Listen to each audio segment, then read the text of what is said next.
Hello, everyone, and welcome to It's Our House podcast with me, Faz, and we've got Mr. D's here today. How you doing, buddy? Hello. Very good, thank you, mate. How are you? Yeah, I'm not bad. We should have Mr. Lawson with us today, but he's busy in Scotland manning those trains. Scumbag, isn't he? Scumbag. Part-timer. Yeah, part-timer. That's what he is. This week, we were meant to have August Artois. He's real and he's raw. But obviously, unfortunately, he's competing tonight, and with time constraints and stuff, we've decided to rearrange. So hopefully, we have him on Thursday. We're hoping for, and then in the next couple of weeks. Yeah, sweet. So what we thought we'd do, we bring you this week in wrestling. This is the show where we talk about all things wrestling that have occurred in the last 7 days, and we go into a bit of detail. But first, we want to start with our brand new, might I add, sponsor. There we go. Getting shown on the screen right now. Called Wrestling Pins. That's Wrestling Pins. So if you head over to Wrestling Pins, that's WRASSLING pins.bigcartel.com. And you will see they've got some brilliant pins on there. They've got Stone Cold, Bret Hart, Ultimate Warrior. They do mugs, and they're doing more and more things as you go on. If you enter the code IOHPOD15, I was going to say 10 then, IOHPOD15 at checkout, you get 15% off. And they've also got a January. There's a pin on Chris's shirt. Come on me. Top quality. Top quality. And we're hopefully going to have some for competitions and stuff in the future. But yeah, they've also got their own discount code on at the moment, and you can use both to get a pin. So head over to wrestlingpins.bigcartel.com. They are in the subscription below. And also remember to subscribe to us, follow us on everything, and go to Apple Podcasts, Google, whatever you use, Spotify, and sub. It really helps us out. So this week in wrestling, Mr. D's, it's been a bit of a mild one. What do you think?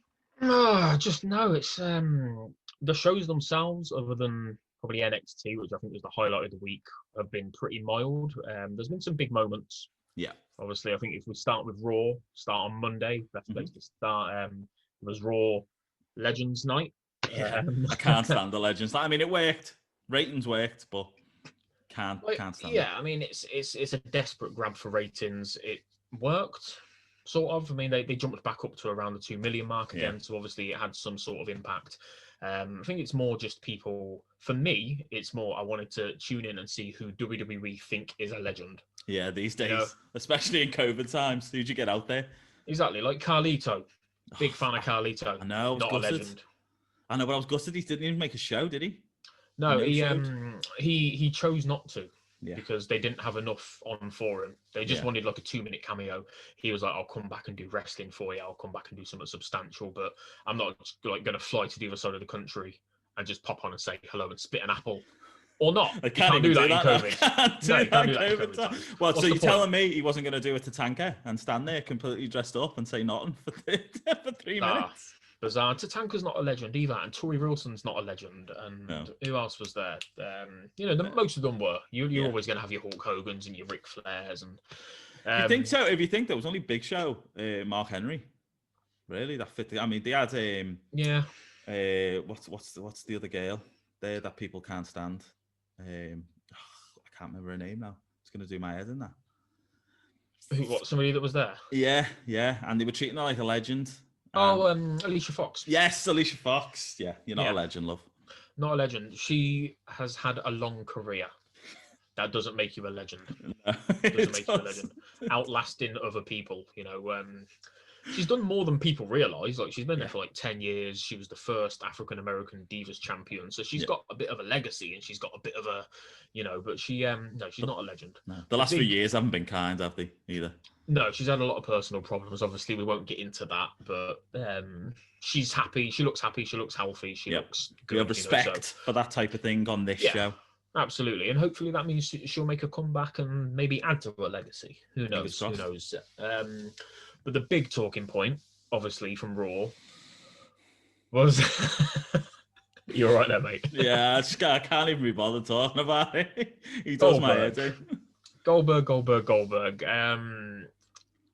with a promo that didn't make any sense because Drew didn't get the chance to talk because it ran over. Yeah, and it sort of like felt at one point. It felt like he was talking not to Drew. I'm sure it felt like he was talking to Randy Orton. It was a bit weird.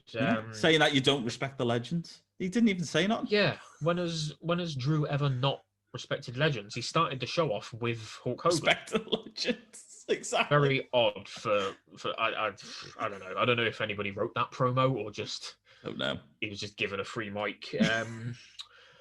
Yeah, so Goldberg versus Drew. I'm not angry about it at the Rumble, as long as obviously as long as Drew goes over. I imagine Drew will go over. I think at this stage of Goldberg's career, though, with how his last few appearances have been, it doesn't particularly do any favors for Drew. It's not like, you know, you could probably stretch it to somebody like Cena, who obviously still hasn't wrestled for a few years, but he's got a hell of a better legacy and career and history, and you know, he's beaten everybody. Yeah.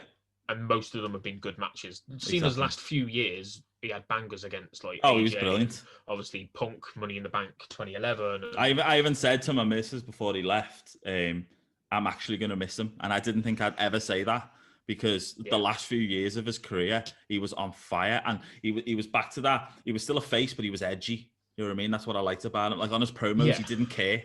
And that's what I liked. And even in the ring, I started to respect what he was doing. And it's been a long time since I thought that of him.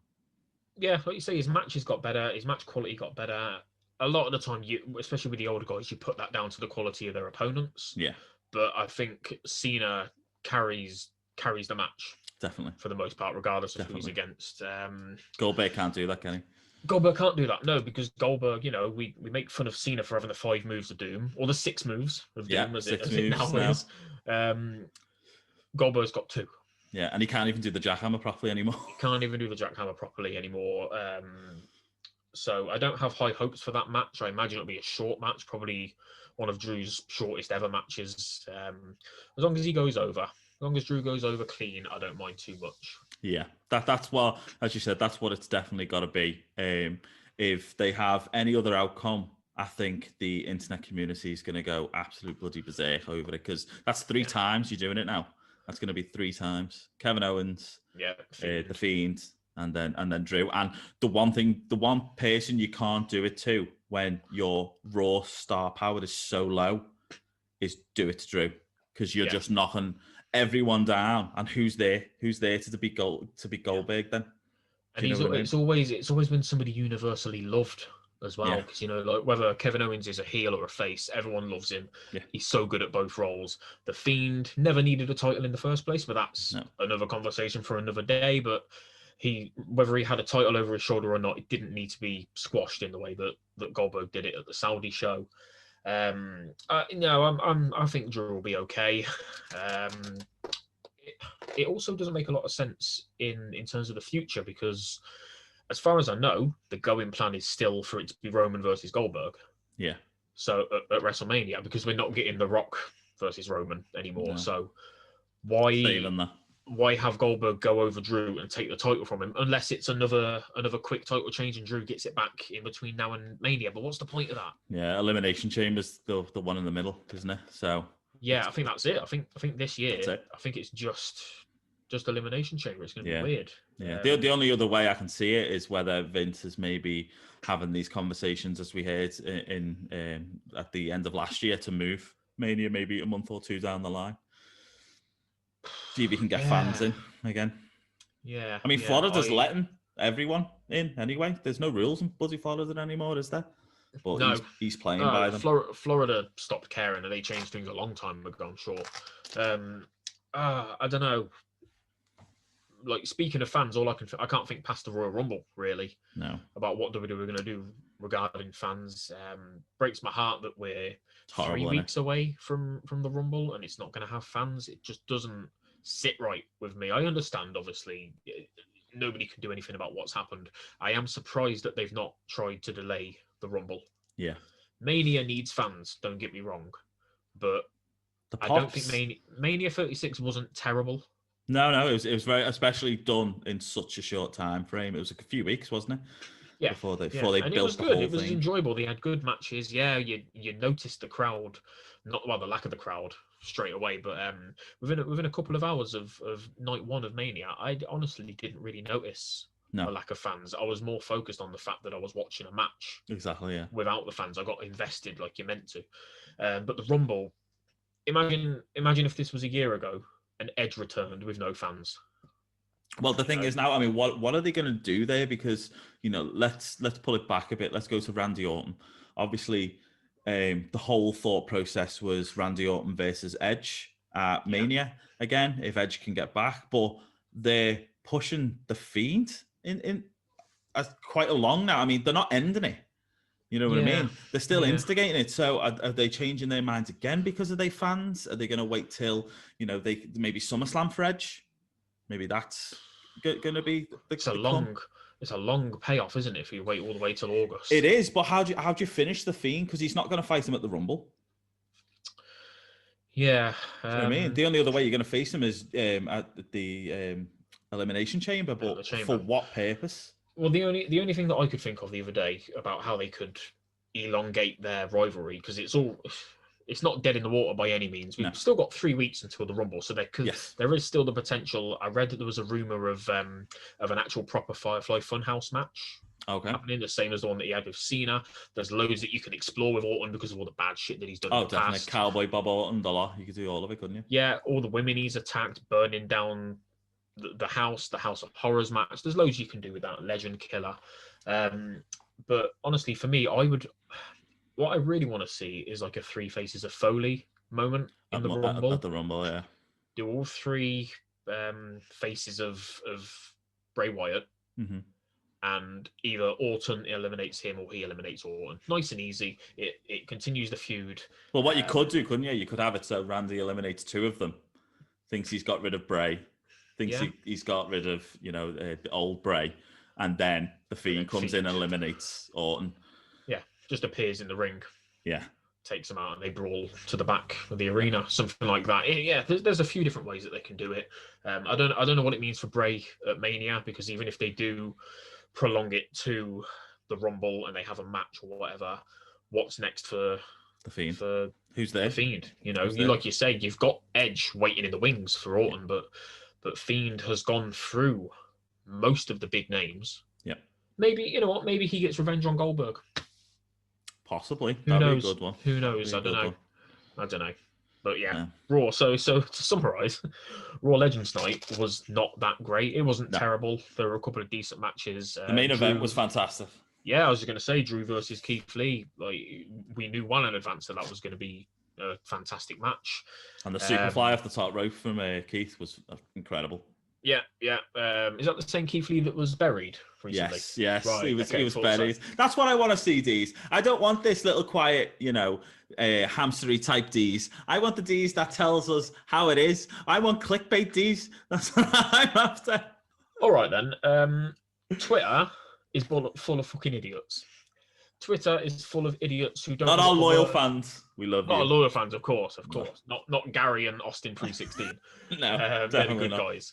But it's full of idiots who... And God, I feel myself... I'm sure I say this every couple of weeks, maybe every month or so. Nobody understands the term burial, but they are happy to throw it around because it's a buzzword. It's a key word. It's, you know, it makes them sound intelligent to say mark and smark and fucking burial. If your favorite wrestler loses a match, they have not been buried. No. Look how many WrestleMania matches Triple H lost. Yeah. He hardly won any matches at WrestleMania. And Triple H is one of the greatest of all time. So, you know, people say that Triple H buried Booker T at WrestleMania. Booker T went on to have a Hall of Fame career. Yeah. There are so many instances I can think of people being buried. Shayna not long ago was buried. Obviously, Keith Lee. Kevin Owens has been buried. Kevin Owens was buried by Goldberg. At the time, fair enough. He was a little bit buried by Goldberg. But what happened off the back of that? He's gone on to hold multiple titles. Gone back for a big moment at NXT War Games. He's just been embroiled in one of the best storylines of the year. Obviously, it came at the arse end of the year and spilled over into the start of this year, but it was a bit too late to be considered for feud of the year. If it had happened a few months ago, it would have been up there. 100%. That would have been my feud of the year, because Kevin Owens carried it. We've had incredible Roman Reigns on absolute fire. Even the was it the documentary that they did, the not the 24, isn't it? Oh, the Chronicle for Owens. Was brilliant, absolutely brilliant. I love that one. So yeah, Keith Lee versus Drew McIntyre was a very good match. Yes, there's no burial here. He won. He got the pin in the main event, the 3v3 tag a few weeks ago. He's been constantly since he came up to the main roster. His first pay-per-view match a couple of weeks later was against Randy Orton. Yep. Who is a very good shout to be on any Mount Rushmore. Yep. You know, and he's gone over. There's still talks, isn't there? Made him look great. There's still talks of Keith Lee facing Drew at Mania. There's still those talks. Yeah, there's talks of him. I mean, one of his triple threat, wasn't it? Wasn't that the last rumours? Brock, Keith Lee, Drew. One of his first interactions on the main roster was at the Rumble, the one where Edge returned, and he went face to face with Strowman and Brock Lesnar. Yep. And the crowd was singing him as well. The crowd popped for it. The crowd were mad for it. The last thing he did in NXT was hold 2 titles at the same time, first in history, and put over the next big thing in Karrion Kross. Yep. So you can get the fuck out of here with that. He's been buried. Nonsense. Because Vince wants more of you. That's the problem, innit? Vince literally is getting, and he's not even like people saying he's going back to the performance center, like he's going back to work with the kids. He's not. He's going back to work with legends to tighten up his mic work, to tighten up what he can do in the ring. You know what I mean? I think Vince loves a big guy. He doesn't like a big guy that can fly around. We all know that. But Vince is more like, look, save the big spots. And I'm not praising Vince in the terms of, you know, we all know he's out of touch at the moment. We all know there's things he shouldn't be doing that he is doing and vice versa. But when it comes to the big guy, he seems to know what he's bloody talking about. Yeah. Do you know what I mean? Kane, Undertaker, Big Show, anyone over sort of like 6'7", 6'8", has pretty much always been as much as you don't like him, Braun Strowman is a successful character. Yeah, the great. I don't like him. Yeah, he's a successful character. I don't like him, but he is. He knows what he's doing. Like you say, he's sent him back down to the Performance Center, not permanently because he is consistently on Raw. Yeah. Around the main event scene and around that last 20 minutes of the show, while being at the Performance Center, which tells you everything you need to know. He's there, like you said, to tighten up his moveset a little bit because Vince has a very specific kind of big guy that he likes. Yeah. Kane rarely went to the top rope. Same for The Undertaker, you know. I love Keith Lee. Massive, massive fan. Always have been, always will be. But I worry when he goes to the top rope. Yeah. Just because I worry about his own safety. You know, that's a big dude jumping onto somebody else, doing Spanish flies off the top rope with Dijakovic and stuff like that, you know. And you've got to trust the person you're doing it with as well, haven't you? Yeah. It's a big moment when he does it, but he does it too often. Yes. I think that's the concern. Vince wants him to be a guy who pulls out the big moves from desperation or like pay-per-view to help further the story. Yeah, like a big moment at a pay-per-view in a main event or whatever. He doesn't want to. He doesn't want to see you doing fucking double front flips against one of the Colon brothers. You know.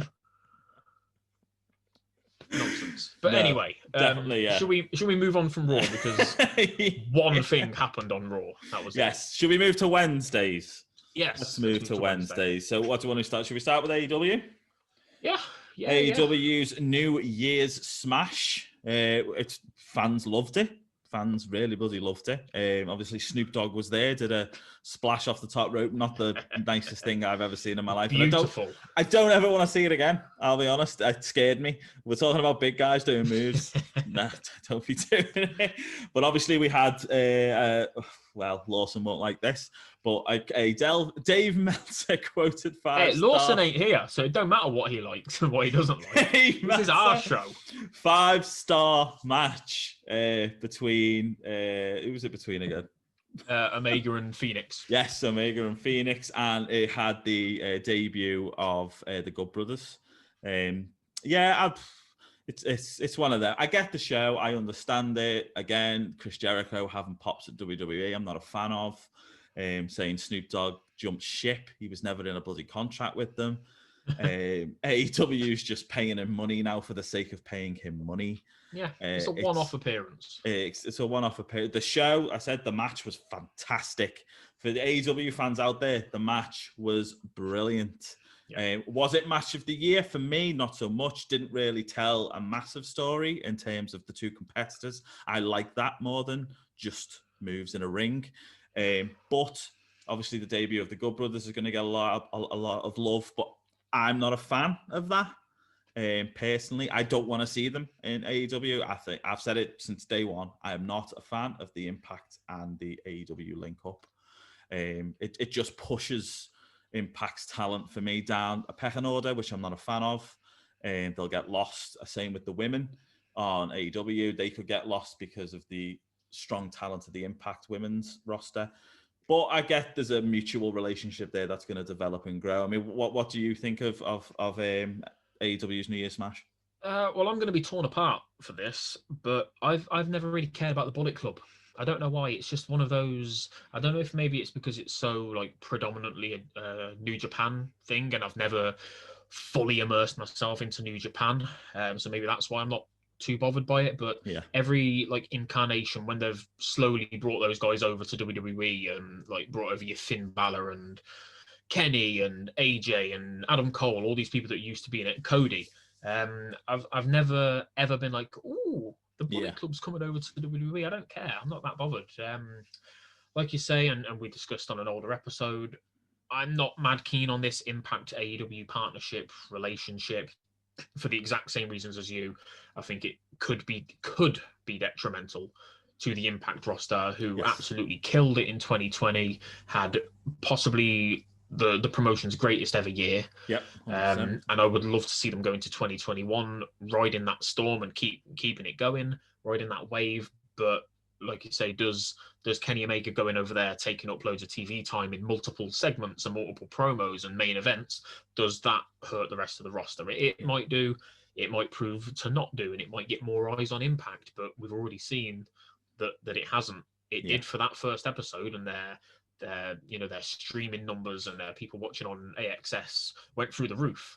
And then the next week they were back down to where they were 2 weeks before, weeks and months before that. So, I mean, for me as well, when it comes to, if you're going to have an invasion type angle, don't get me wrong, I know it's not an invasion type, but if you're going to have people coming from Impact Wrestling and going over to AEW, for me, and I understand obviously the relationship with Kenny and the Good Brothers, but how does that help Impact? Like having, obviously I know the North aren't together anymore, but having like Ace Austin go over makes more sense to me. Having a tag team that is predominantly Impact Wrestling at its core, the Motor City Machine Guns, someone like that coming over makes more sense to me than the Good Brothers, who at the moment are brand new to Impact. People still think of them as WWE, people still think of them as New Japan.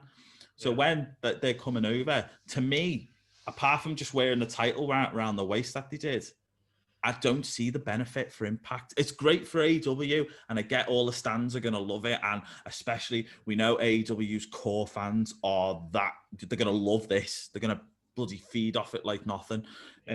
I just don't see long-term what the benefit is. I just don't get it. And maybe I'm blind to it, but I just don't get it. Yeah, and I think the other thing that puts me off is what we were talking about before the show, and we spoke about it on the night when we were talking on Twitter about what happened. It's the fact that you could see it coming. Yes. Because they've teased it, and they've not exactly they've not been coy or shy about it. It's not been it's not been a clever tease. It's not been like a Y2J promo or anything leading up to a debut. It's been like, oh, we're seeing these guys in promos. Oh, you keep talking about the fact that they're best mates with Kenny Omega. So like, how long is it until they show up? Exactly. It's only a matter of weeks. It's like the whole fucking Sting debacle. Like they're making Sting out to be the signing of Sting to be the biggest thing in the world. But like 5-6 weeks in a row, they've just had this old dude with his face painted in a long coat walk down to the ring with his kid. 4 big tough dudes, with his kid, with his stepson. But then you've got like Will Hobbs, a big fucking tank of a guy. Brian Cage, even more of a beast. Ricky Starks, and who's by the way, Ricky Starks is the future of the business. Absolutely, he's awesome. He'll be TNT champion Yep. at some point in the next, I think this 100%. year. 100%. But then you've got these 4 blokes running away from this one old guy, and I keep having this argument with people on Twitter, and I'm going to make this crystal clear now. You're all idiots, because subscribe. Please subscribe, like, give us a good review. You idiots. But think about it. Like, picture yourself in the ring. You're nearly 7 foot tall. You're 300 pounds. You got a mate stood next to you that's exactly the same. You got 2 blokes stood behind you. There are 4 of you occupying that ring. One old guy is walking down to the ring. He's got a baseball bat in his hand. Wonderful. That's a hard weapon. I don't want to be hitting the head with a baseball bat. Nope. So what do? Stop him getting in the ring. Don't run away from him. I don't want to see my Will Hobbs, my Brian Cage, my Braun Strowmans. I don't want to see wrestlers who look that imposing, like they're going to literally squash you with their bare hands, running away from a 61-year-old man. It's I don't know, it just ruins the mystique of Sting for me. And like I say, they've just done the same thing every week. Like, if you're going to do something with him and Darby Allin, just do it. Just do it already. Yeah, you know, that was obviously when we first saw Sting with that face paint, and then you see Darby Allin with that face paint, you're like, oh, okay, mentor, or maybe a tag partner, as long as he's not doing much wrestling. Let Darby Allin carry the match, basically. Yeah. Or a manager or a valet or something like that. But like I say, for 6 weeks in a row, it's just been the same thing, and like I'm bored. Yeah. I don't care. I don't care what they do with Sting now. No. There's a lot of talent there that I don't care about, and this is, again, I'll say it with WWE, they're the same. There's a lot of talent there that I'm not a fan of. So again, before all the AEW fans, you know, try to say, oh, you're WWE through and through, shut up. You shills. Yeah, you shills. What we're saying is, I mean, just look at the roster. You've got so many goddamn talented people there. And we say this all the time. And what's really frustrated me with them signing ex-WWE talent, bringing in these legends and having them as managers to everyone that's ever walked through the door. You've got talent there that are not being used week in, week out. As much as people love Chris Jericho, it's time for them to go. It's time to stop getting in the ring. If you're going to be a commentator, stop performing. You've got, you know, just look at his group, for example. How many of them have wrestled in the last 4 months? Yeah. Very, very few. The elite, you know what I mean? You're focusing on the same groups over and over and over and over again. Like, I can't remember the last time Sammy Guevara wrestled. No, I can't either. And I can't even really remember, you know, half the talent that's on there, even wrestling. I mean, obviously Jake Hager and Wardlow had a great match. Brilliant match. Fair, they did, yeah. For 2 big guys, absolutely brilliant. And I'm not a Jake Hager fan, never have been. Didn't like him when he was We the People and all that. But very talented dudes. But, you know, as we've said, the women just get forgotten. Britt Baker, what a bloody talent. And as much as they've got the AEW Women's Champion at the moment, why aren't you building a division around Britt Baker? Why aren't you? So my issue with the women, and you and Stu always say this before even I get a chance to say this, how big I am on women's wrestling, how much of an advocate I am for it. I can't remember if it was this week, it might have been the week before, which in of itself, me not being able to remember, says a lot about what they're doing with the women. Yep. They had a match, and the vast majority of it was like picture in picture for the commercial break. And then by the time you came back, within something like 20, 30 seconds, there was the pinfall done. Like, I understand why they do picture in picture. We know why Raw have got a 3rd hour. It's all about money. It's all about adverts. It's all about sponsorships. I get that. But the problem for me there is so many young girls got into wrestling because of Becky Lynch, because of the man, because of the 4 Horsewomen, because of the star power that Ronda Rousey brought over to WWE. And other companies started to take note. Look what Impact started doing. And look what they're continuing to do. NXT, the best women's roster in the entire world. Constantly knocking it out of the park with their women's matches, because they put the focus on them and they treat them like they are equals to the men. Case in point, having the WrestleMania main event be a women's triple threat match. Yeah. You know, and it's a long time coming, but it's bloody well deserved. And I don't know why AEW aren't getting it. Kenny Omega. I don't get it. Because Kenny says it, doesn't he? yeah, he's sort of like, I don't know what his exact role is with the women, but I am, as far as I know, he like looks after the women and sort of like does the choreography and a bit of the booking. I don't know how much input he has in that, but maybe now that he's champion, they're going to suffer even more. He's doing the games as well. He's doing the game. He's the head of the game development, isn't he? And everything. He's got other things going on. He's got other stuff going on in his head. He's got other commitments now. How much time is he going to be able to devote to the women? Well, let's put it this way, right? AEW, Big Swole has disappeared again. Yeah. Is it Nyla Rose? She's disappeared, even though you've got Vicky Guerrero with her. Your main kind of feud at the moment is Abaddon against the champion, and obviously Britt Baker against Thunder Rosa. Yeah. But again, if you've got Impact as now this is your co-brand that you're working with, etc., who cares about NWA anymore? Yeah. I don't care. I don't care that you're having the NWA champion on there and the NWA X champion on there. It means nothing to me anymore. Well, remember those few weeks in a row where it was like Thunder Rosa versus Serena Deeb. Yeah. An ex-WWE talent, ex-WWE trainer who took the NWA title off of Thunder Rosa. So two women who aren't a part of AEW were being showcased as the top women's rivalry, the top women's feud. Exactly. In AEW. Well, Shida's getting like a 20-second. I remember one night, Shida was backstage in like a little interview promo segment. Nyla Rose came out and was like, "You're going to defend your title against me." And Shida was just a bit like, "Okay, cool. I'll see you next week then." Like, that's it. That's how much energy and effort they're putting into their women's division, like the top of their women's division. It's shocking.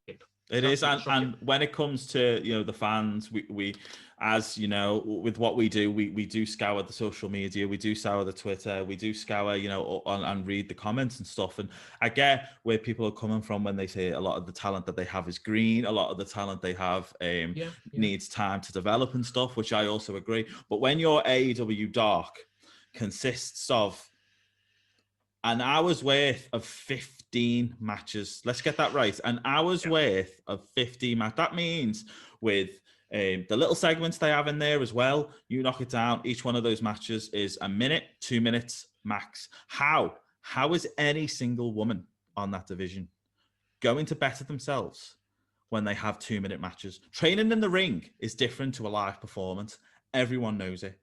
Okay, so put them in segments, put them in tag teams, let them work, let them get that relationship going, like they did with Big Swole and Britt Baker. It was small segments that built up to a really good match. You've got that ability. I don't understand why, when AEW was set up with Brandy's obviously not going to care now, is she? She's going to go and have a baby. And fair play, you know what I mean? She's going to, that's where their focus is going to be. So at what time and at what point to AEW, who, again, I will say the show was good, but it's missing. Every week it's missing. Every single week. And I don't get it. They missed a trick when Fit Finlay was released by WWE. Spot on. Back in April, and they didn't sign him because he is literally the driving force behind WWE women. Yep. That he trains them, he looks after them, he teaches them the most important thing, which is how to survive in the business. It's all very well and good being a good promo, being a good wrestler, but it's that Alicia Fox. Yeah. We come back to Alicia Fox. She's been there for 10 plus years for a reason, because she knows how to handle herself. She knows how to all the politics and how to manage herself within the company. So Natalia's the same. Natalia's the same. Garbage for years. Yeah. But she's literally in the title picture at least once every 3-4 months. Yeah, absolutely. And as you're right, I think when it comes to Finlay, and I don't know whether even we've seen it recently, because with WWE bringing him back in, whether he was involved in the NXT match, we won't know. But obviously, that's what we'll move on to now with NXT's New Year's Evil. We saw Rhea Ripley against Gonzalez, and for me, it was the match of the week. Yeah, 100% the match of the week. Match of the night, match of the week. It will be tough to find many better matches by the end of the year, I honestly think. Yep, 100%. I mean, from start to finish, the story was told. They had obviously the run-in and then getting locked in a locker, which was fantastic. Yeah, brilliant. You had the submission with the chair, which was, I mean, again, people, just because you see it on the screen, you don't realize these are two giant women. Yeah. Giant women, both in stature, both in ego, both in how they perform. And Raquel Gonzalez has kind of, I mean, 2 months ago, I wouldn't have never put her in a main event. No, because she was just a heavy. She was when she very first appeared alongside Dakota Kai. She like came out of nowhere, just came out of the back to help her. At first, I was like, "What's Sonya Deville doing here?" Because she really looks like her in the face. I was like, "Oh, Sonya's bulked up a little bit." She just always came across as a heavy, somebody who looked like China, but maybe and could do the things China could do, but. Like I cared about China. I came to adore China. She was one of my favorite women's wrestlers as a kid growing up. And I think Gonzalez has every tool in the locker to be able to be that next China. I imagine now she'll probably be Io Shirai's next challenger. It's after what's her name? It keeps coming out and attacking her. She was meant to be. Mercedes Martinez. Yeah, yes, of course. Yeah, she's facing it. I think Mercedes Martinez might take it, to be honest, because I think it's time for Io Shirai maybe even to come up. I don't know how she comes up or who she feuds with, but I mean, she won. Women of the Year and NXT. I think overall performer of the year. I think she won, didn't she? So she's been pretty solid. I definitely think it's a Royal Rumble appearance. I don't know, because you can pick that now, can't you? There's a title to face. Yeah. Which is a bit of a shame. I just want to give a very quick shout out to the NXT commentary team who did the unsung heroes of WWE on any roster, on any show. But they did a really good job throughout that match of selling the friendship between Rhea and the package was brilliant, wasn't it, at the start as well? Yeah, and like the matching tattoos and traveling the roads together, and how each woman wanted to be the best and be the most dominant and be the strongest and the biggest. So yeah, I think they did a really good job there. As you said, it was a brilliant match of the night, match of the week. It was match of the night on a night of very, very good matches. Yeah, I think the one thing that we will say with NXT, and I know you said it a few weeks ago, you weren't that invested over the last few months, especially during the pandemic with no fans, because NXT make the fans. But since the fans have come back, obviously it's not the fans. A lot of them are family members and a lot of them are just friends of friends. Yeah. But that atmosphere is there and it's really helped the show. I think every week for me, it is the show of the week, behind probably SmackDown, which has the best stories. Yeah, it's always very close. But I think NXT is always the consistent one. And sometimes SmackDown, you go, right, half of that I'm not really bothered about. But what NXT is? Brilliant. NXT for me is the wrestling show of the week. Yes. SmackDown is the entertainment show of the week. Yes. Yeah, and you have some brilliant, obviously, Gargano now is just, The Way is just fantastic. Yeah. Great group, really good stories. The segments are brilliant. And it's nice to see women involved in a faction as well. Exactly, and the tag team this week was great. Really good match out of the blue with Blackheart and Kushida coming out to defend. Obviously, Kushida's probably going to go and fight for that title now, which will be good. Be good for them. Second or co-match of the night, obviously Finn versus Kyle O'Reilly absolutely smashed it out of the park again, like they did just a couple of months ago at TakeOver. I don't think it was as good as their first encounter. It was still incredibly good, hard hitting.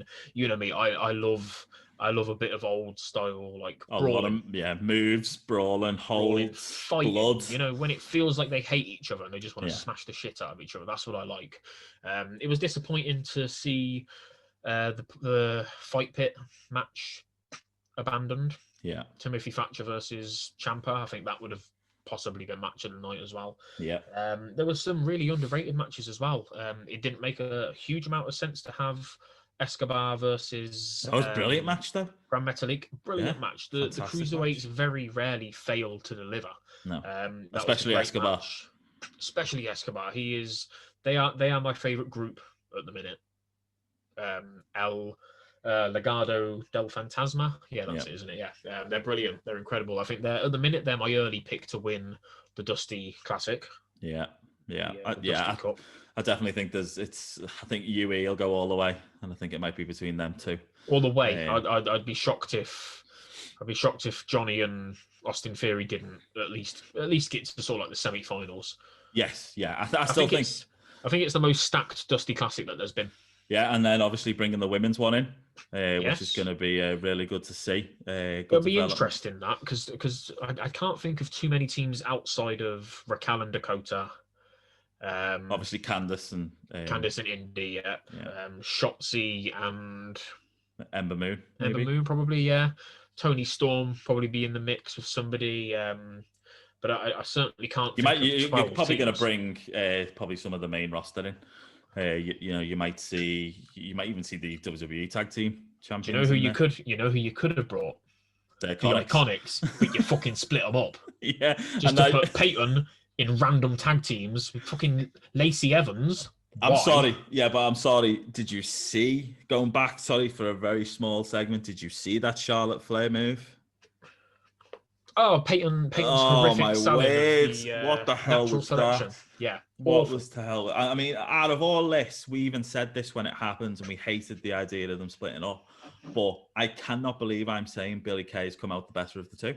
I cannot believe I'm saying Who saw that coming? No one saw. And she has been, honestly, whenever I see it on SmackDown, it's easily one of the best segments of the week. Whenever I see Billie Kay, I'm instantly smiling because I'm like, okay. What nonsense is she going to do now? Exactly. And now that she's officially joined the Riot Squad, but obviously a match that's going to happen next week. NXT was fantastic. And going back, as you said, with the main event, I want to give obviously a big mention to that. I'm a huge UE fan, as you can see. Easily my team of the millennium. I want them to go as far as they can. I don't know, obviously, what the future holds for them. Vince is going to have to throw a lot of money at Adam Cole, I think, to make him stay one way or another on whatever roster. And he's going to have to be promised to be in that main event scene week in, week out. If you don't, you're stupid. But obviously with him being in the Dusty Rhodes Classic, Kyle O'Reilly being defeated, I'm not sure what's next. I'm really not sure what's next for him. Maybe he goes after Johnny after this, after Kushida. Yeah, because I mean he deserves a title, doesn't he? He deserves a singleton title. He deserves it. I think even though Roddy Strong was North American champion, he never really felt like it mattered. You know, you've obviously it was to fill. It was to fill, wasn't it? Not even that it didn't matter, but like you look at any faction, like look at Evolution. It was Triple H, Batista, Orton on the same level, and then Ric Flair. There's always like an order of hierarchy, I guess you'd say. So it's always been Cole. He's always been the leader. It's his group. But then for me, it's always it was next in line. It was Kyle O'Reilly. It was never Roddy Strong. For me, the tag team was always Strong and Fitch. Yes. So it's a shame, like you said, that Kyle O'Reilly hasn't had that title run yet. I don't think he was ever ready to be NXT champion. Much as I like him, much as he's incredibly talented, he needs a few months in that main event scene, doesn't he? Yeah, he's not a name that casuals are gonna tune in for. Like when Finn went back went over to NXT.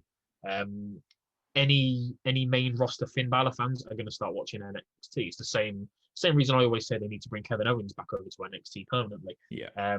But how many people are tuning in just to see Kyle O'Reilly? Yeah.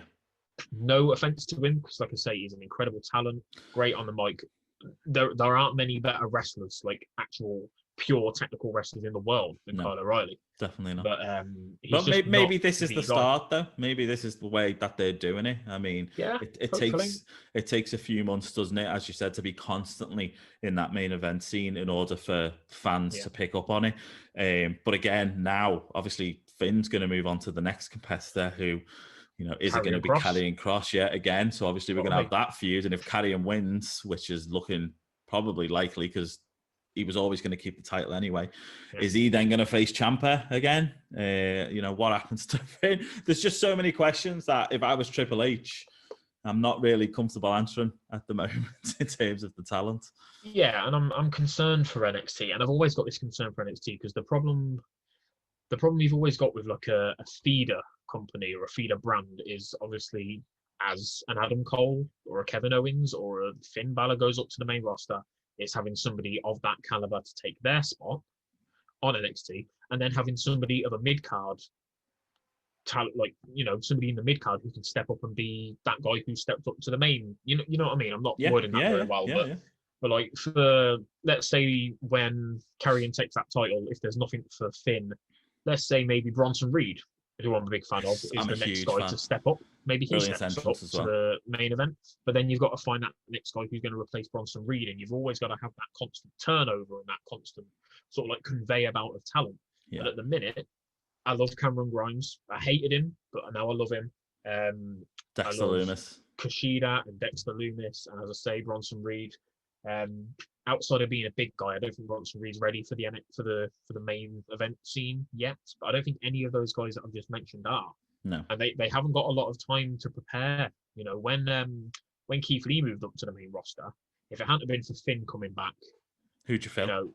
Who do you put in there other than the same old names and the same old faces? Yeah, I will die on a hill any day of the week for Tommaso Ciampa, but I don't want to keep seeing him in the main title scene. No, I don't want to keep seeing Johnny there. I don't want to keep seeing Finn there if he loses the title. Do you think now that it's meant to be 3 shows? I know that obviously we still see NXT as the developmental brand, but if you see Roman Reigns month in and month out, even after 6 months, Roman comes back into the main event scene. Same with Drew, same with Randy. We don't have a problem then. So why does it matter when it's NXT and you're seeing Ciampa, who is NXT, when you see Gargano, who is NXT, Adam Cole, who is NXT, back in that main event scene? I don't know. I think it's maybe because for me, and I know for you, and I know for a lot of fans, obviously wrestling's changed over the years. Eddie, and as much as I shouldn't be saying his name because it's taboo, Chris Benoit, they changed the game. They brought things away from it having to be your Kevin Nashes and your Scott Halls and all your big hench 7 foot 300 pound big muscle heads. But NXT is full of those guys. It's full of your Adam Coles, Tommaso Ciampas, Johnny Garganos, Finn Balor's, who are incredible athletes, incredible wrestlers. They don't necessarily look like what you would think a wrestler would look like, because Adam Cole to me just looks like a normal guy. That's no offense to him, but he just looks like a bloke that I would maybe see in the street. He doesn't scream star power until you see him in the ring, and I think that's the concern. It's like all of these guys, I don't want to see them in the NXT title scene again because I want something new. But then what do you do with those guys if they're not going to be in the NXT title scene? Because they could move to the main roster, but there is forever going to be that concern of what Vince is going to do with them. Vince, at the end of the day, he has the final word. Doesn't matter who's running or booking or writing a show, whether it's Bruce Pritchard or Triple H or whoever. It still ultimately comes down to Vince. And if Vince doesn't like you, you're not going to be the guy. Yeah. So, I mean, we'll come to this a little bit later, I know. Is what's going on with Jay White at the minute?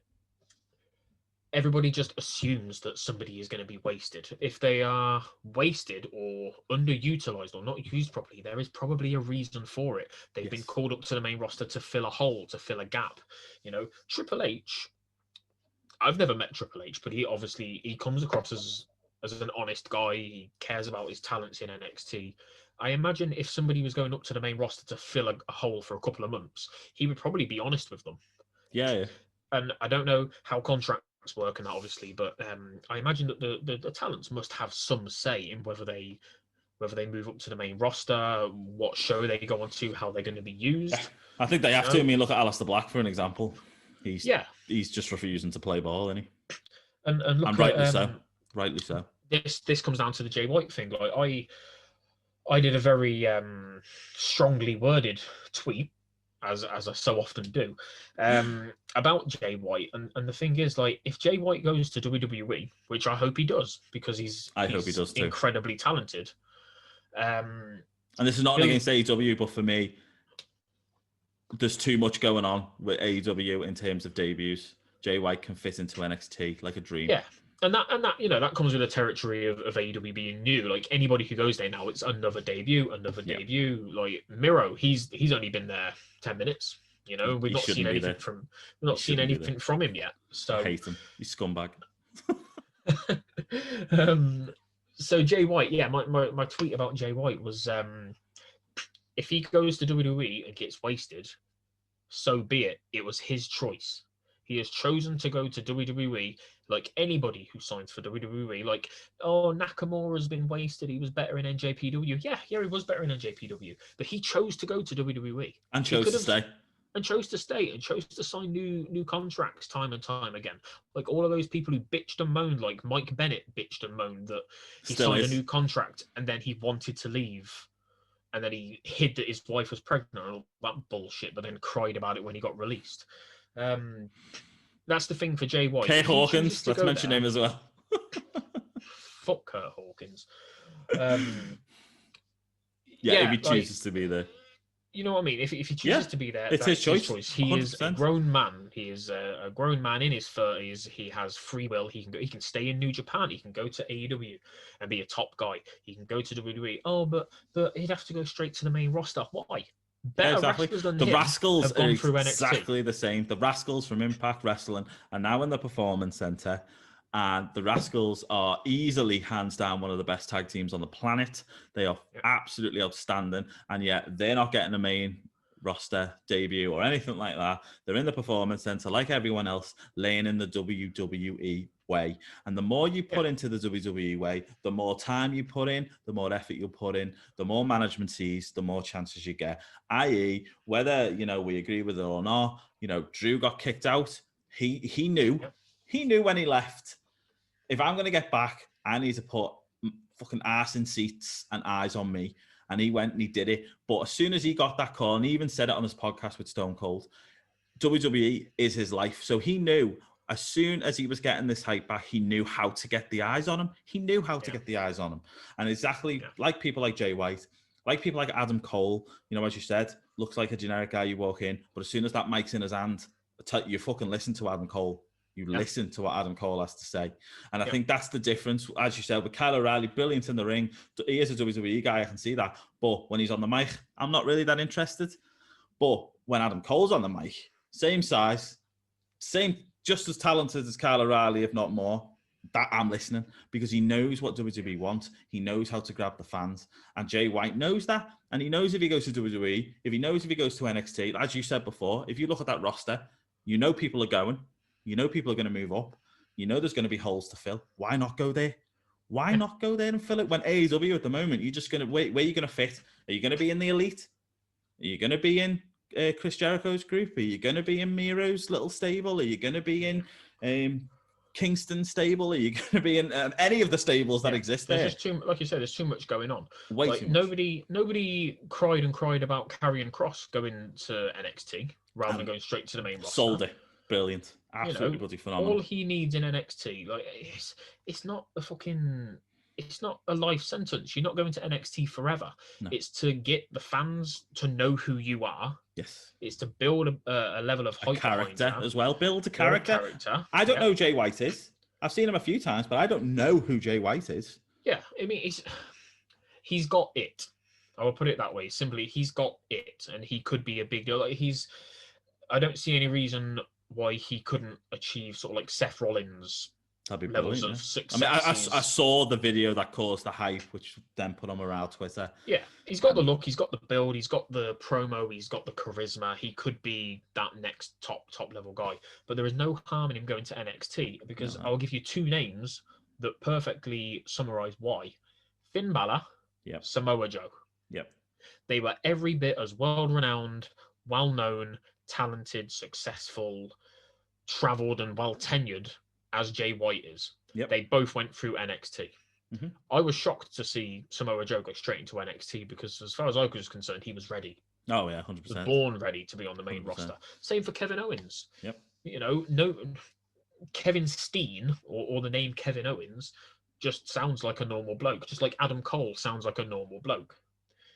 Samoa Joe, Finn Balor, Jay White, I don't know, there's just something about their names. Mm-hmm. But like I say, there's no harm in going to NXT, having a good sort of 6 to 12 months, put on some fucking classics with Johnny and Ciampa, and Karrion Kross and Finn. Go to the main roster with all that momentum behind you and just be a top guy, top guy.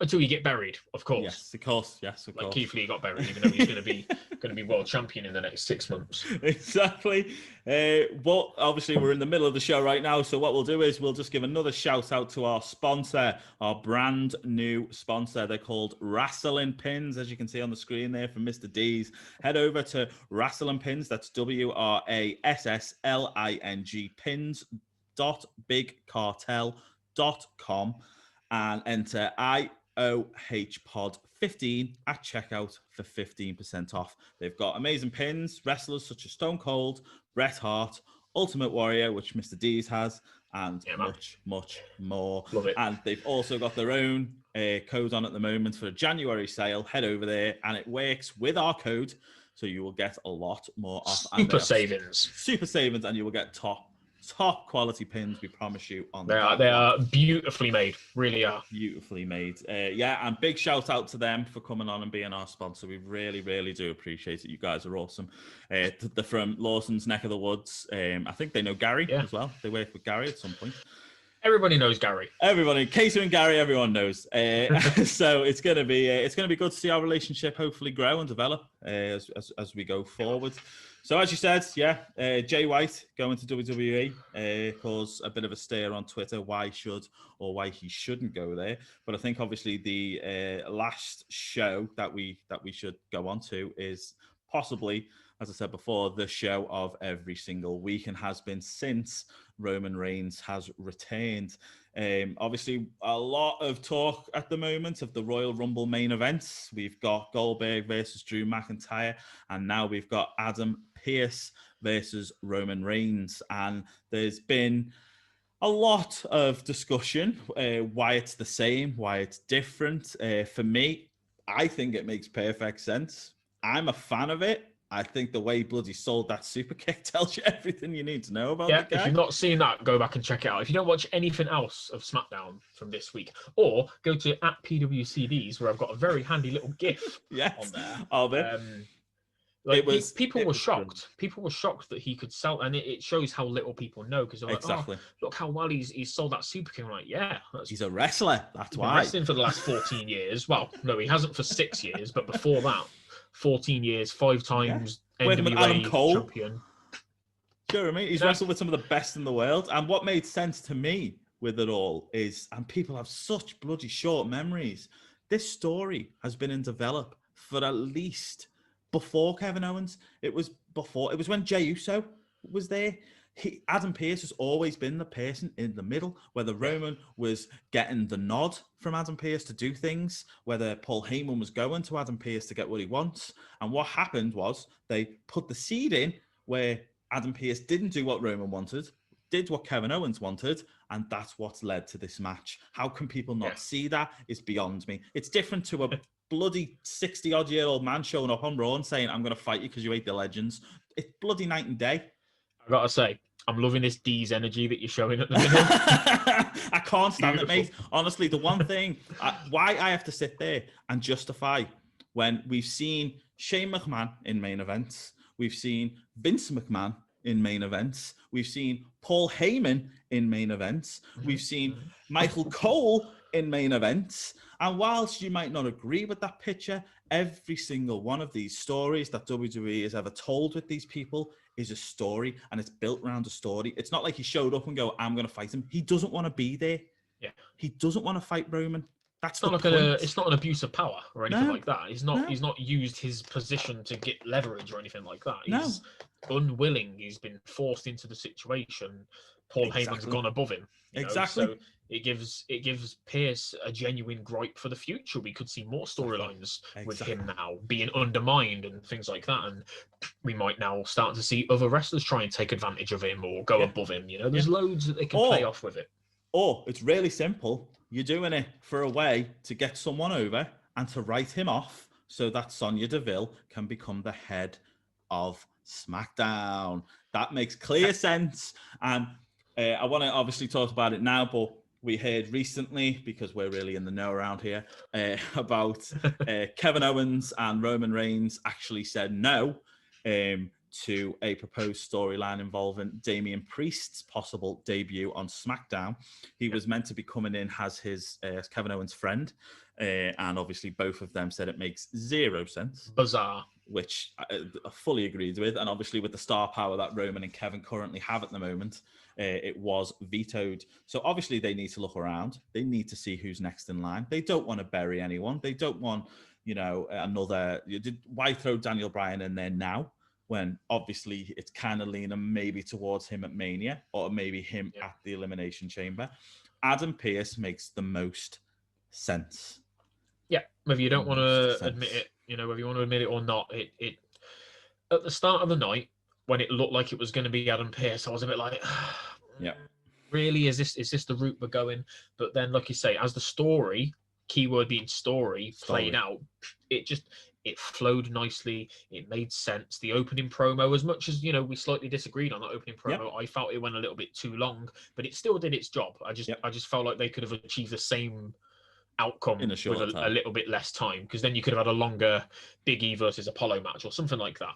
Big E could have got a fucking TV entrance. Yes. Which would have been nice. I'm not angry about it. I don't at all see the comparisons to Goldberg. What they're doing with Goldberg. No, because like I say, he's an experienced wrestler. Yep. Who I imagine does more than 2 moves like Goldberg does. And he's gonna, he's gonna surprise people. For about 5 minutes, he's gonna put Roman through his paces. Do you know what I think it's gonna be like? I think it's gonna be like Adam Cole versus Pat McAfee. Yeah. Or a bit like Dominic Mysterio making his debut. Yes. Everybody's expecting a squash. Adam Pearce is going to get completely killed.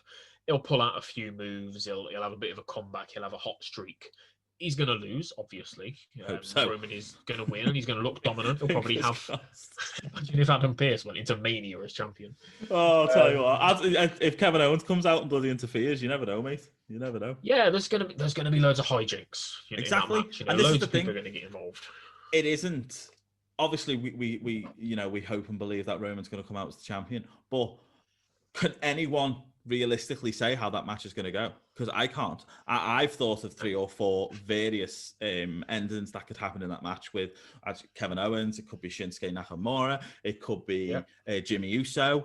He still is waiting to come back. There's it could be Priest. It could be something with Priest. Could be Priest. Yeah. It could be Daniel Bryan. You know what I mean? There's so many possible endings that could lead then into Elimination Chamber and then Mania. I don't understand the anger with it. And let me like go off from that while you have a meltdown. Sorry.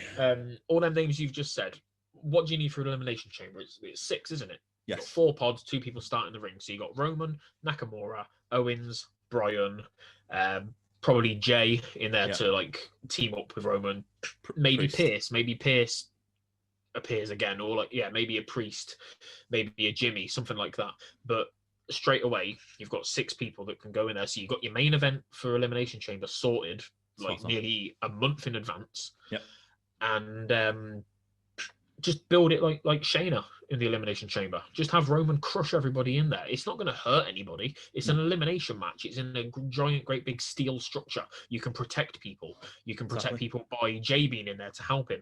You could literally have it so Roman comes out while Jay's in the ring, or the door opens and Roman says, "I'm not coming out, Jay. You carry on. I'm going to wait until you've eliminated as many people as possible."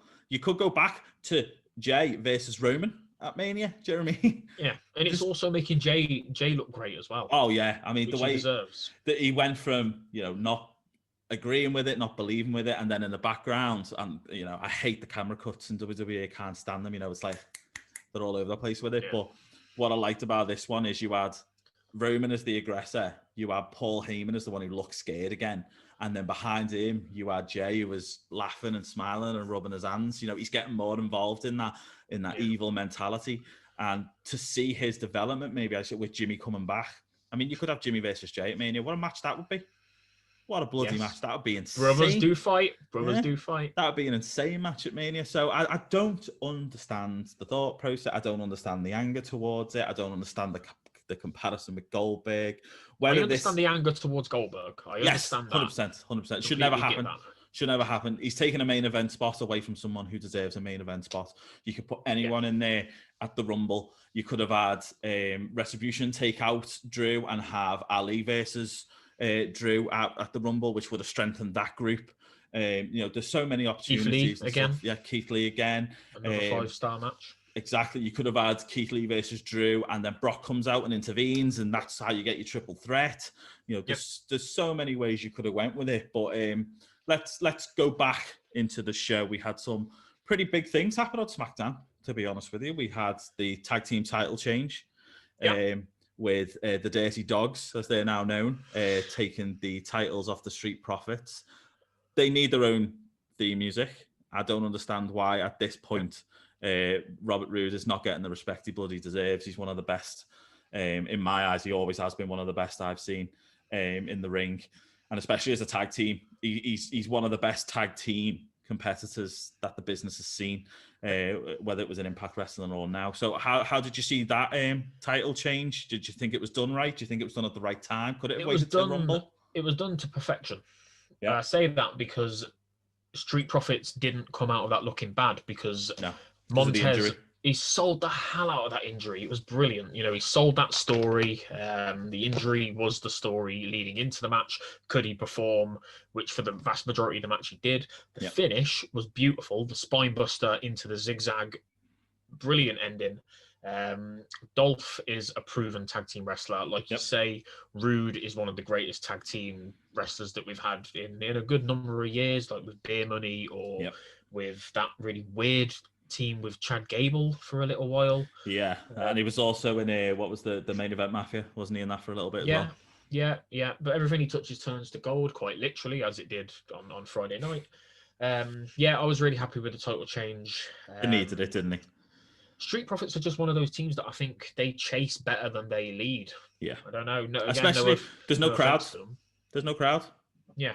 I mean, the thing with the Street Profits from start to finish is their crowd interaction. And I think what really, like last week, what SmackDown really struggled with was the Street Profits, their in-ring segment with the drum kit and stuff. It was horrible because the crowd's not there. How do you feed off them? How do you know how to develop the story? It was really, really crude, and it went on for bloody like 15 minutes, way too long. Yeah. But as you're right, I think my concern, and the only concern I've had since day one when it comes to anything to do with Raw or SmackDown tag teams, is who's next. Yeah, well, it'll be Street Profits with a rematch, and it probably will be leading into Mania now, at least past the Rumble. I genuinely cannot think. I have to really like set aside some fucking time and Google what other tag teams there are, because are they going to throw another one together? Are we going to have Otis? Oh, there's Otis and Gable, I guess. And Gable. No, are they on SmackDown? Yeah, they're on SmackDown. Yeah, SmackDown. Because Nakamura doesn't seem to be with Cesaro anymore, and rightly so, because Nakamura, which we'll talk about soon, had one of the best performances that he's had in the past 3 years. On Raw, put 2 members of Retribution together, tag team. Yeah. Done. Do fucking slap nuts and big bollocks, whatever they're called. I don't know. We'll clip that. Slap nuts, big bollocks. Nuts and big bollocks. Put Dijakovic and Shane Thorne together. Put those two together. Well, they already look like they're breaking up the bloody hair business, aren't they? We won't talk about that. No, we're not going to Raw. We'll stay away from Raw. It's ridiculous. But yeah, there's me. Outside of women's wrestling and tag team wrestling are my two, the things I hold with the highest regard in any wrestling, not just WWE. One of my favorite tag team scenes of recent times in the last few years was on SmackDown. I think it was last year, maybe the arse end of the year before. And you had like Lucha House Party, Miz and Morrison. Pretty sure it was last year actually. Yeah, you had the four-way, didn't you? Lucha House Party. Yeah, New Day and the Forgotten Sons. Yeah. When you've got, on the rare occasion that you have 4 or 5 tag teams, 5, 6 tag teams, whatever, I like to see more than just 2 in the scene, because the problem with, like say, Miz and Morrison versus New Day is you're going to get that for a full month. if there's a title change, you're probably going to get it for at least the next few weeks to the next month. So you've had the same rivalry for a couple of months.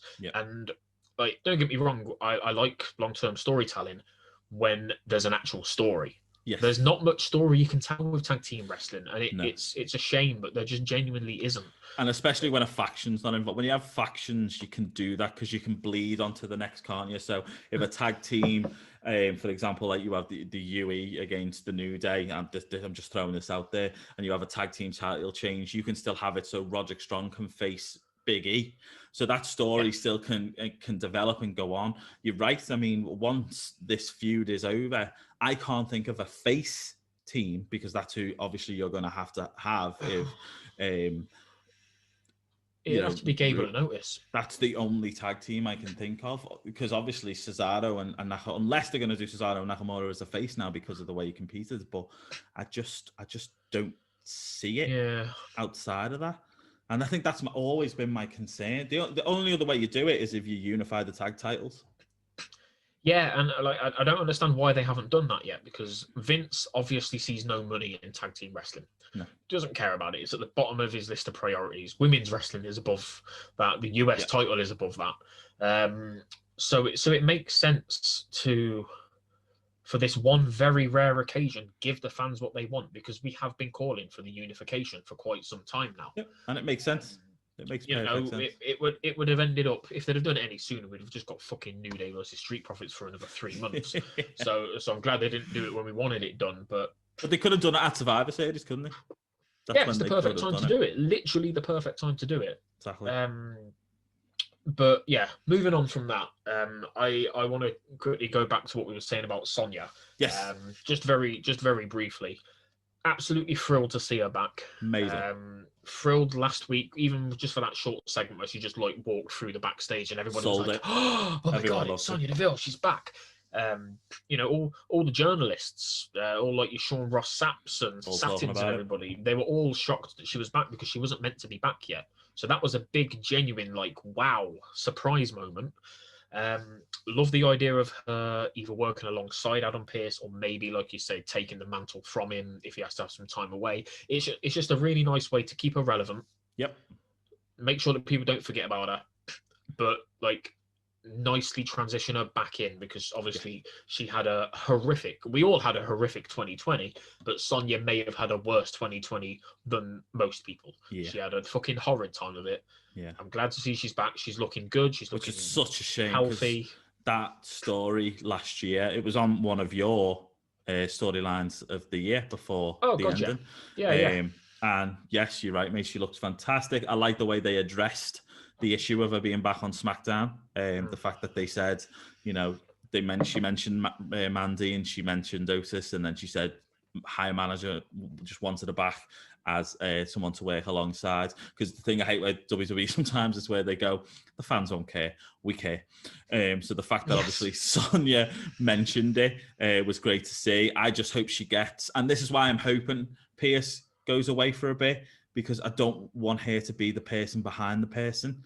I want her to be the person. I want her to start the shows. I want her to come out.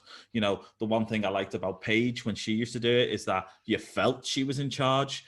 With Adam Pearce, he's kind of sat on the fence of being in charge. He's not in charge. He's just going around kind of telling people what to do because he's being told.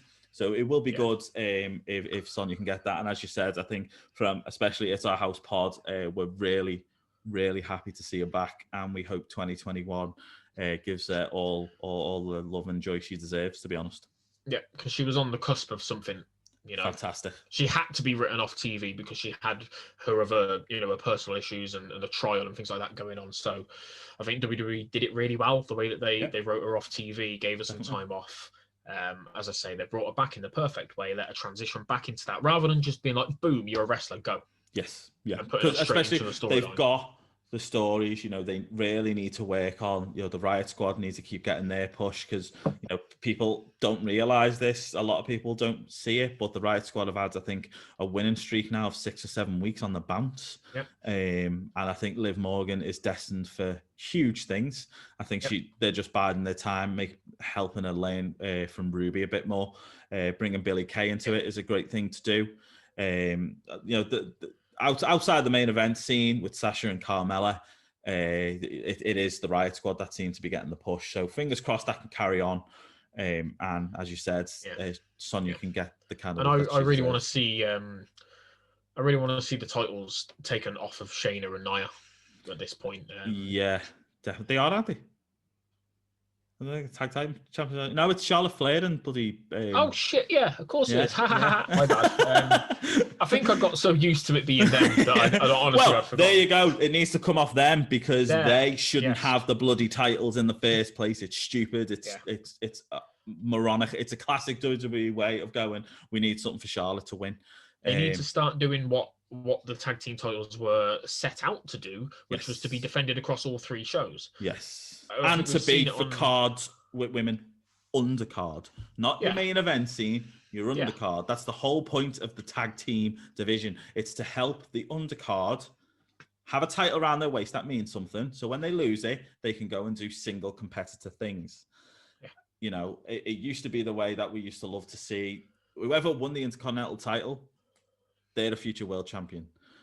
In the women's scene, that's what they need to kind of make with these tag teams. They need to say one of these or both of these in the future are going to be in that main event scene. So they should be on all 3 shows. There's enough women. Yeah, more than enough women. NXT roster. They should be defended across all 3 shows, and I think, as you rightly said, the next champs should really be the Riot Squad, or at least the next challengers should be the 100%. Riot Squad. Absolutely. Let's move on to Big E. Big E, didn't get an entrance. Got a slap. Should have lost from our teams. And then obviously got slapped and then won the match. Did you see the Talking Smack segment? No, but I have heard that it was weird, mate. If you want to see, again, every week I talk about Talking Smack on the show. It is the one thing I bloody love to watch. He's talking to Apollo Crews, and he basically says, "Do you realize that Big E came in and slept with your wife last night?" That's literally what he says to him.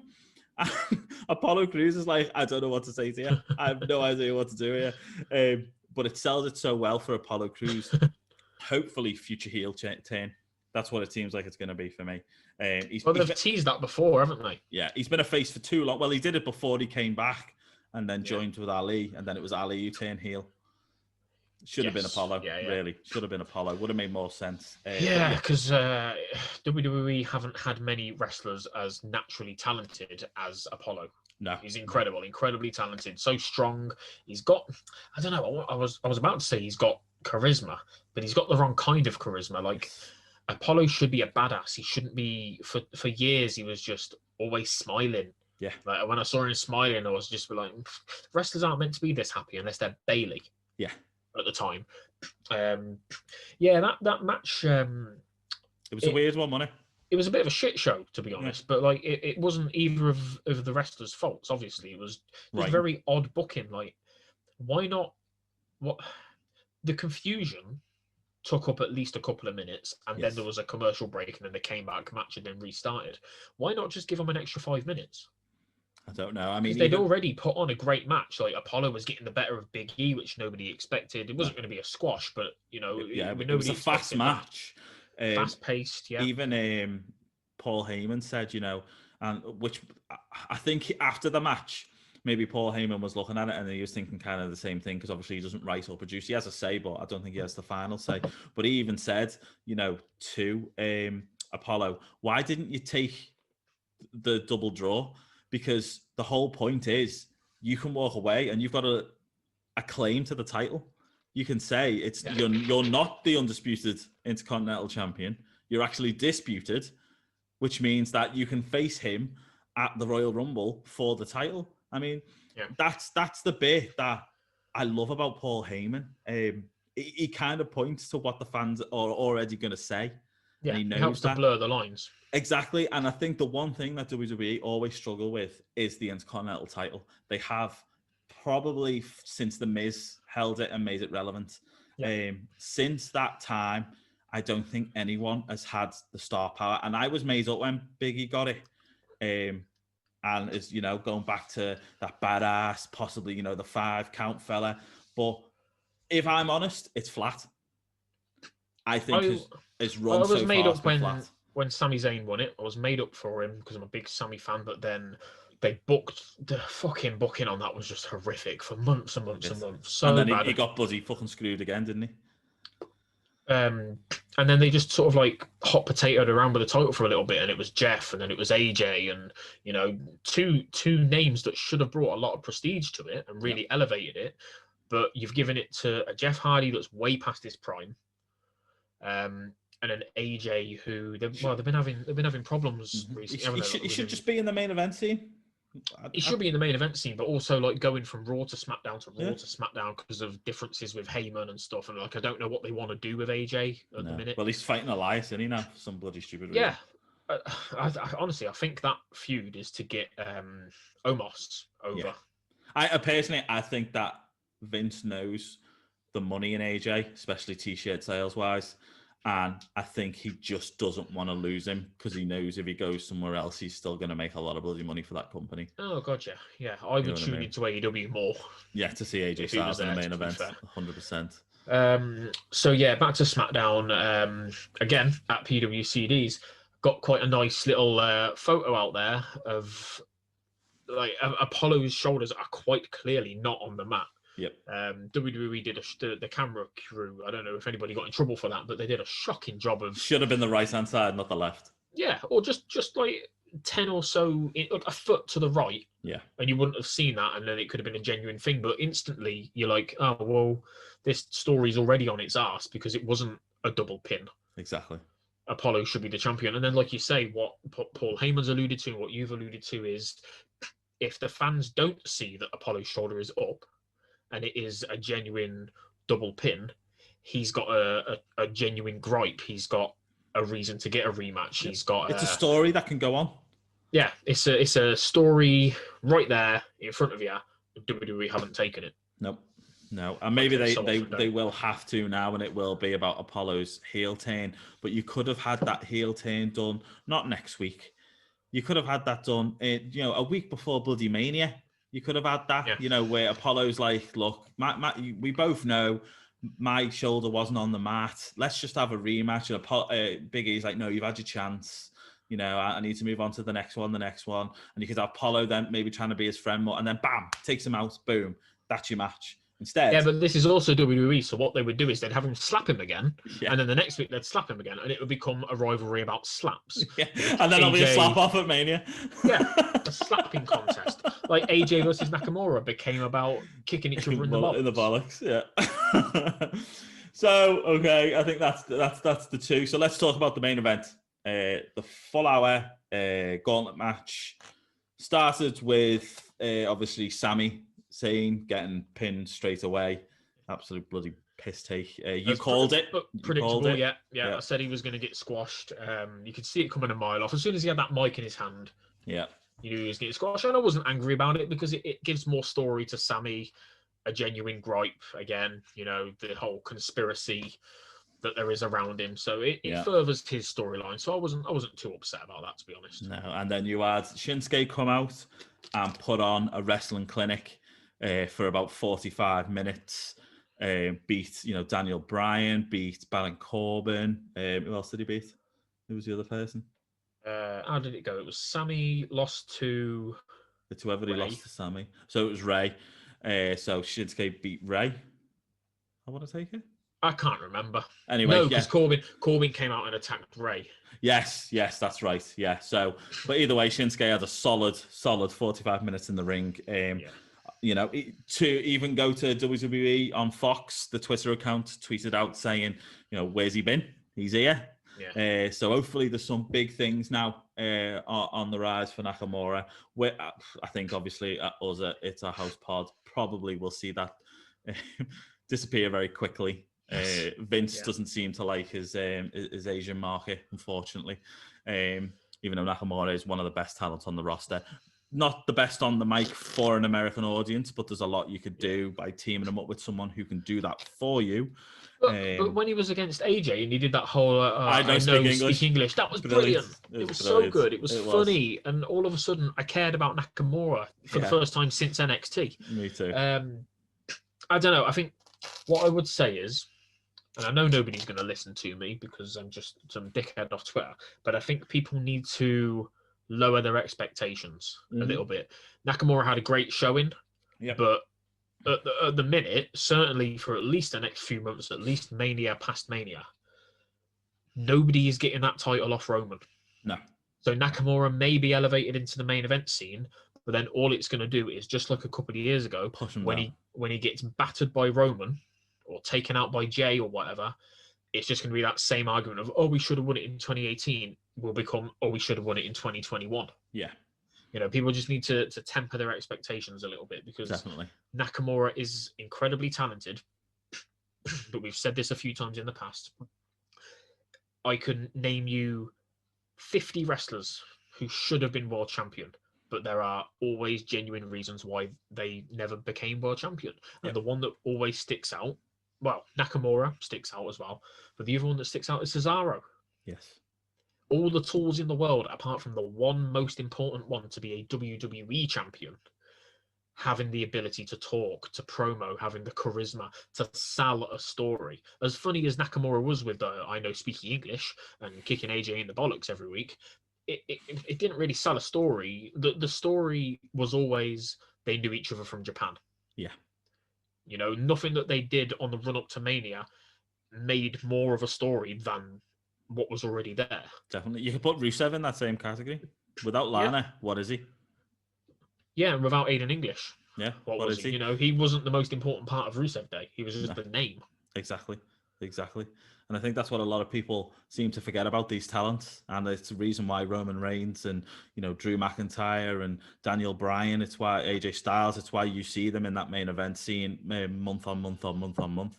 Because not only do they know the business, like we, you know, reverted to back at the start of the pod, not only with it, and what we talk about before with Jay White, not only do they know the business, not only do they know the WWE way, they also know there's no crowd. So you have to sell yourself in order to make that happen. And I can't see Nakamura doing that outside of his ring skills. Yeah. And I think that is the issue. Unless you're going to have him in a faction with a manager, with something like that, as we've always said in the past, I just don't see it happening, unfortunately. And I don't think he's going to be anywhere near the main event scene probably after this month. No, and it'll be a nice story. It could be a good underdog. Yeah, it could be the next Ray. It could be the next Daniel Bryan. But go back to what you said. He could leave. He could leave at any point. He doesn't have to sign his extension. No. He could be an Aleister Black and sit on the sidelines till his contract runs out. If that's what he's going to do, he could do any of that. But he's not. He's there every week. He's performing. He's getting the money. As Lawson says, he likes his Florida safe days. Oh, yes. Yeah. But, you know, he could do any of that, but he's not. He's there, and he got his chance, and he took it. And he took it well. Go back to Japan at any time and be the top guy again. The top guy for months and months on end. But yeah, I think that about wraps it up. I think we spoke about everything this week, the headlines. I think obviously the best one or one to look at in the future is Jay White, see where he's going to end up. Yeah, absolutely. Obviously, we want to say it's sorry we couldn't have August Artois on, but hopefully we can have him on in the next week or so. We've got a lot more coming up this week. Who've we got next week, Deez? Next week is, let me check my calendar, because Mr. Lawson is a fucking machine, always getting us new guests lined up. Yeah, he's ahead of the curve. Next week we will be speaking to our good pal Gary. Yep. You know, we're gonna get Gary on. We're gonna do maybe some sort of retro review. Maybe look at an old Royal Rumble with it coming up to Royal Rumble season. Maybe an old WrestleMania with that being on the horizon. Yeah. We've also got a lot of ICW guys coming up. Yeah, coming up. We love that promotion. Simon Cassidy, we've got coming up on soon in the next couple of weeks from ICW. We've got Quinn McKay from Ring of Honor. Awesome. We've got Kerry Sulkin as well. We've got Hannah Indigo, really famous well-known cosplayer off Instagram. She's brilliant. Really looking forward to that. That'll be a little bit different. Yeah, we've got O'Shea, hopefully SOS coming on at some point again. So we've got a lot. So stick with us, guys. Stick with us. And we've got some things in the works. Let's put it that way. Some big things in the works. Couple of big names. Yeah. On the very very close horizon in the next couple of months. Definitely. And obviously we want to say thank you to all our new subscribers. We've gained quite a few this last few weeks, really building up the community, because, you know, the whole thing about these podcast communities and these YouTube communities is help each other out. That's the whole point. The internet wrestling community is meant to be known for love and support, and what we see a lot of is anger and aggression, mostly from D's. But within that core, there is still, you know, let's have a debate. Let's talk. Let's not bloody, you know, it's not one person's right, one person's wrong. Let's find out why we like each other and what the love is behind it all. So big shout out to obviously everyone who subscribed to us recently. We're absolutely killing it on Twitter now. We're over 1,200 followers or near enough. We've got 6,000 on Instagram. We're in the 100 marks on Facebook, and we're getting constant reviews and views and downloads on our podcast. So welcome to the family if you've just joined. We love to have you here. What we're going to do in the future, as Dee's just mentioned with Hannah Indigo, we're looking for more ideas. You know, we love wrestling. Wrestling is our core, but we've got other interests. You know, I'm a huge Marvel fan, so it's Dee's. We've got, you know, football. We love footy. So we're going to talk about a lot of things coming up in the future. Soccer for all you guys out there. But before we go, before we talk about our social medias, I just want to give another shout out to our sponsor, Wrestling Pins. Head over to wrestlingpins.bigcartel.com. That's Wrestling Pills. Wrestling Pins. That's something very different. Yeah, don't condone that. Don't put that in. That's WRASSLING pins.bigcartel.com and enter IOHPod15 at checkout for 15% off. They have amazing pins for wrestlers such as Stone Cold, Bret Hart, Ultimate Warrior, and they have mugs, and I'm sure they're going to get more and more and more merch. They've also got their own discount on at the moment for January. January sale, yeah. Add that with ours, and they both work together. And if you follow them on Instagram, Twitter, they have competitions on all the time. So head over to get giveaway on at the moment, and we'll have some in the future. Insider information. I know that they have a new pin coming out very soon, very shortly. Very soon. And what they also want is recommendations. They'll put that on their Twitter page quite often. Let us know what you want to see. So thanks for everyone to come and being with us. If you could remember to subscribe, give us a like, comment, download us on all the podcast platforms, give us a 5-star review. Thank you to Austin316, who always comments. We love you, dude. Thank you very much. Anyone else who wants to comment, we're always happy to hear your thoughts in a positive light, please. Let's have a positive, nice discussion. But Deez, if you want to push your Twitter and all our social platforms. So me, again, I've mentioned it a few times, at PWCDs, on all things, TikTok, Instagram, Facebook, and Twitter. The podcast is at It's Our House Pod. Yep. And you can follow me. That's at Faz's Thoughts, FAZZAS Thoughts. And I need your follows, so please give them to me. I'm different to Big E, who doesn't want your follows. I want your follows. I want all your love. I'm the dead kitten of the group. You're the mellow one, I'd say is a nice way to say, mellow. Yeah. I'm a piece of shit. Lawson. Yeah, but you get the likes, you get the follows. What's that about? Lawson, it's because people like anger. People like fucking. I can't be that way. I feel so sad. They like collision. They like to see a train wreck. They like drama. You stop and you look at a car crash, and my Twitter is a car crash. Yeah, Brian Alcaraz or whatever the hell his name is, he's the same. It's not worth mentioning. And even though he's not here, Stuart. S Lawson 1517, something like that. 1417, 1417, something like that. It's neither here nor there. Just say it's Scottish a-hole, and he'll pop up. Yeah. Who's that Scottish prick attacking me for not agreeing that a match is 5 stars when it doesn't matter?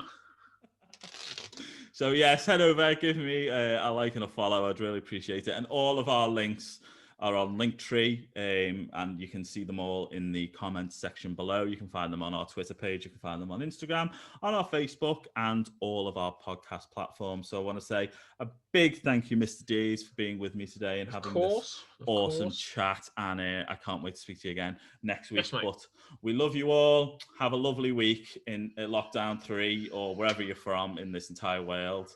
and we'll see you guys in the next one. Take it easy.